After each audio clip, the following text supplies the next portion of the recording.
নমস্কার।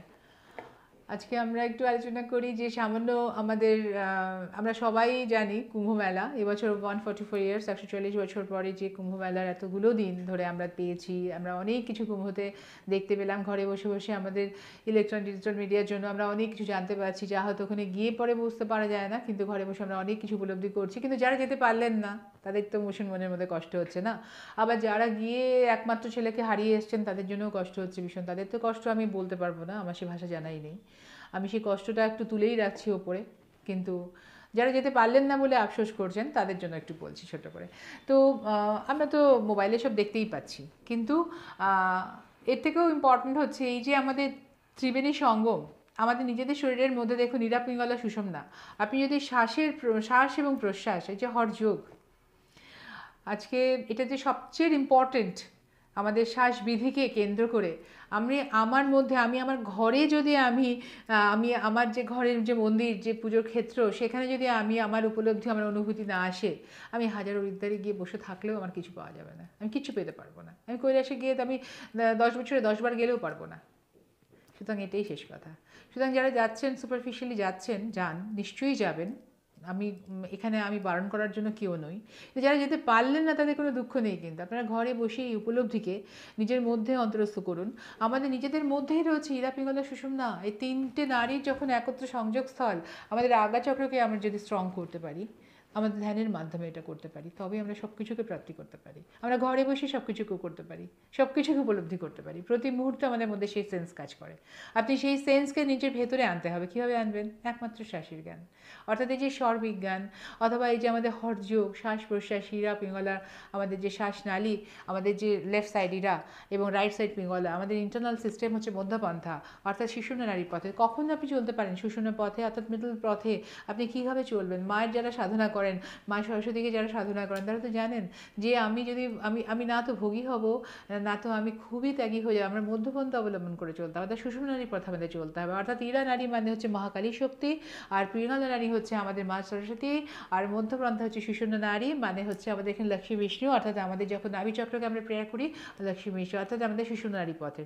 তো সুতরাং এই তিন নারীর যখন সংযোগস্থল আমাদের আগা চক্রকে যদি আমরা চোখ বন্ধ করে ধ্যানস্থ হয়ে থাকি, আমরা মেডিটেশন প্রপারভাবে যদি প্রতিদিন একটু একটু সময় করে আমরা 5 to 7 মিনিটস যদি আমরা মেডিটেশন রপ্ত হই, তাহলে কিন্তু আমরা এই উপলব্ধি আমাদের নিজের ভেতরে চলে আসতে পারে। একটা সময় আসবে আপনি নিজেই বুঝতে পারবেন, আপনি চোখ বন্ধ করে বুঝতে পারবেন, আপনি ফিল করতে পারবেন আপনার অপোনেন্ট, আপনার অপোজিটে যে বসে আছে, তার মনের ভাব কী আছে, আর সেই ভাবটাকে আপনি নিজের মধ্যে আয়ত্ত করে নিয়ে তার মতো করে তার আনসার দিয়ে দিতে পারেন, যাতে করে সেও সন্তুষ্ট আর আপনারও কাজ হাসিল। কত ভালো না সাবজেক্টটা আমার বানানো নয়, এই সাবজেক্ট বহু পুরনো। এখানে যারা জানেন, এটা এই হঠযোগের কথা, এটা আমার বলে দেওয়ার বস্তু নয়। এখানে এই বেদ উপনিষদ, এটা যে আমাদের হিন্দু ধর্ম, হিন্দু শাস্ত্র, এই যে আমাদের সনাতন ধর্ম, এর মধ্যে সমস্ত কিছু রয়েছে। আমি যাকে নিয়ে বসে প্রেয়ার করি, আমাদের আরাধ্য দেবতা নাথ সম্প্রদায় হচ্ছে সব, গোরখনাথ হচ্ছে আদিপুরুষ হচ্ছে সর্বপ্রথম। আমরা সবার আগে মৎস্যেন্দ্রনাথ, গোরখনাথ, এরকমভাবে আমরা সমস্ত নওনাথ, চুরাশি সিদ্ধ যোগী সব আমরা নাম বিভিন্ন জায়গায় পাই, আপনারাও জানবেন হয়তো বা। কিন্তু এটা সবচেয়ে ইতিহাসের তো গোরখনাথের নাম না নিলে হিন্দু ধর্মটাই থাকে না। তো সুতরাং নাথ সম্প্রদায়ের থেকে বলার কিছু নেই।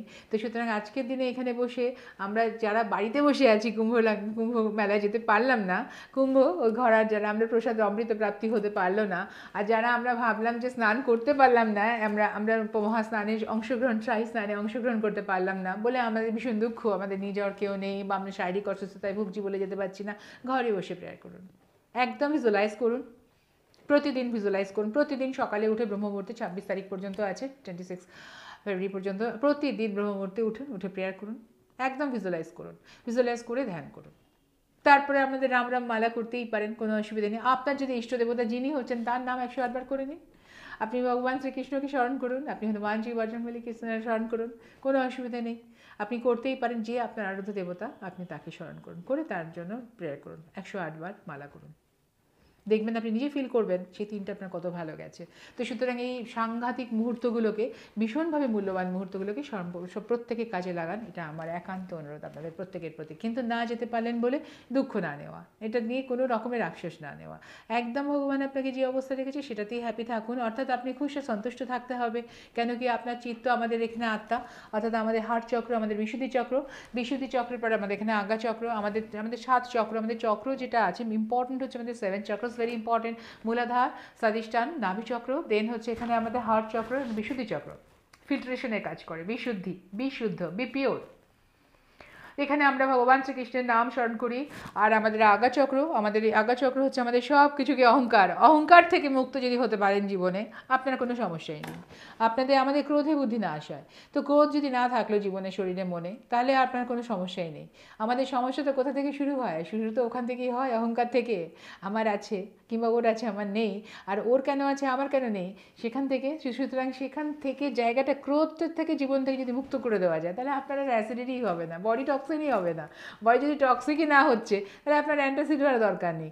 যদি অ্যাসিডিটি হচ্ছে না, রোগে তো 50% রোগই চলে গেল। তো সুতরাং আমাদের শরীরে, মনের মধ্যে এই যে আমাদের টক্সিক সিচুয়েশনগুলোকে যদি আমরা না রাখি, তাহলে আমরা অনেক ভালো থাকতে পারি। এই টক্সিক কাদের হয় জানেন? সেটা আবার হরোস্কোপের মধ্যে রয়েছে। হরোস্কোপ আমাদের এত ভালো জিনিস, এত ভালো স্টার পজিশন, সব কিছু আমাদের ইন্ডিকেশন দিয়ে দেয় যে কারা ভীষণভাবে হাইপার টক্সিক হয়, কারা হয়। হাইপার অ্যাক্টিভিটি কাদের বেশি দেখা যায়? হাইপার অ্যাক্টিভিটি তাদেরই হবে যাদের রাহু কেতু খুব প্রবল, খুব খারাপভাবে রয়েছে। সময় নেই কথা বলার, সময় নেই খাওয়ার, খেতে এত তাড়াতাড়ি খেতে চাইছিল, এমনভাবে শ্বাসকষ্ট হয়ে গেল, শ্বাসনালীতে ঢুকে গেল একটা কিছু খাদ্য অংশ, কাস্তে কাস্তে সে তারা তো আরও 5 ঘন্টা সময় লেগে গেল, জীবনটাই হাতে এসে গেল। সুতরাং হাড়ির প্রবলেম, রাহু খারাপ। তো সুতরাং আমাদের হরোস্কোপ দেখে আমরা সব কিছু বুঝতে পারি, এবং তার জন্য আমাদের সব ব্যবস্থা, প্রিভেন্টিভ মেজারমেন্ট আমরা ঠিক সময়ের আগে নিতে পারি। সাপোজ কাজের সুগার আছে, ফ্যামিলি ব্যাকগ্রাউন্ডে সুগার আছে, আমারও তো সুগার হবে, আমারও একটু হাইপার, আমি এরকম আছি, আমার ডায়াবেটিক আছি, তো আমি কীরকমভাবে সুগারকে আমি নিজেকে অ্যাভয়েড করবো? ডেফিনেটলি চেষ্টা করবো খাদ্যদ্রব্যের মধ্যে সেই জায়গায় খাবারগুলোর থেকে নিজেকে একটু সরিয়ে রাখতে। কী হবে? আমার 25 বছরের সুগারটা ধরা পড়ে যেত, সেটা 45 বছর হয়ে গেল, বোনাস লাইফ 20 বছর পেয়ে গেলাম, কি আর একটু পরে এলো, আমার অসুবিধা হলো না, আমি আরেকটু বোনাস লাইফ পেয়ে গেলাম জীবনে। ব্যাপারটা এরকম।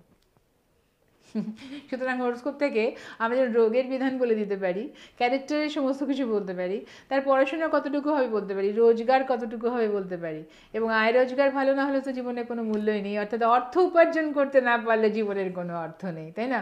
কিন্তু আপনি 5 টাকার চা খেয়েও কিন্তু 1 লাখ টাকার স্যাটিসফ্যাকশন মনে আনতে পারেন, আর কেউ দিনে ঘন্টায় 1 লাখ টাকা রোজগার করেও কিন্তু স্যাটিসফাইড থাকতে নাও পারেন। সুতরাং এটাই ম্যাটার করে, এটাই হচ্ছে হরোস্কোপ। সেই হরোস্কোপগুলো কাদের হয় বলুন তো? সেখানেও রাহু কেতুর ভীষণভাবে অবদান।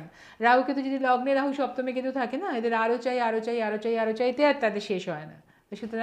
সুতরাং এই ধরনের হরোস্কোপগুলোর জন্য ভীষণভাবে দরকার, ভীষণভাবে প্রিভিয়াস কাউন্সেলিংয়ের দরকার, শৈশবে ছোটোবেলা থেকেই করতে হয়। সমস্ত কিছু জানেন তো, চ্যারিটি বিগিনস অ্যাট হোম। শৈশব থেকে না হলে না, পরবর্তী সময় যা 9তে হয় না, তার 90তেও হয় না, কোনোভাবেই হয় না। তার সময় হবে না কোনোদিন কোথাও যেতে, কারোর কথা শুনতে। তার মানে সে চিরন্তনভাবে, প্রতি মুহূর্তে সে ভুল করতে থাকবে, আর আপনাকে শুধু দেখতে হবে সাক্ষী স্বরূপ হয়ে। বলতে গেলে অশান্তি হবে ঘরে, সুতরাং সাক্ষী স্বরূপ হয়ে থাকতে হবে, এটাই হচ্ছে আপনার স্থিতি। এই স্থিতাবস্থাটাকে আপনাকে আনতে হবে আপনার ভেতরে। সেটা কীভাবে সম্ভব? একমাত্র meditation. The answer, one of the best answer হচ্ছে মেডিটেশন। তো সুতরাং মেডিটেশন কারা করবেন আর কারা করবেন না, কারা পছন্দ করেন, কারা পছন্দ করবেন না, সেটাও কিন্তু হরোস্কোপে আমরা পেয়ে যাই। যে হরোস্কোপের মধ্যে বৃহস্পতির প্রভাব যদি ভালো না থাকে, তাহলে গুরু বিদ্যে, গুরু জ্ঞান, এগুলোর মধ্যে কেউ আসতে পারে না। হ্যাঁ, তো সুতরাং এ নিয়ে আবার পরবর্তী ভিডিওতে আমরা আলোচনা করব। আজকে এখানে শেয়ার করবেন, সাবস্ক্রাইব করবেন, নিশ্চয়ই আপনাদের যারা অসুবিধা হচ্ছে আমাকে জানাবেন, এবং আপনাদের যেগুলো জানতে চান, যেসব জাতীয় ভিডিও আপনাদের পেলে ভালো লাগে বলে মনে হচ্ছে বা প্রয়োজন মনে করছেন, আমার নিশ্চয়ই হোয়াটসঅ্যাপে জানাবেন। নমস্কার।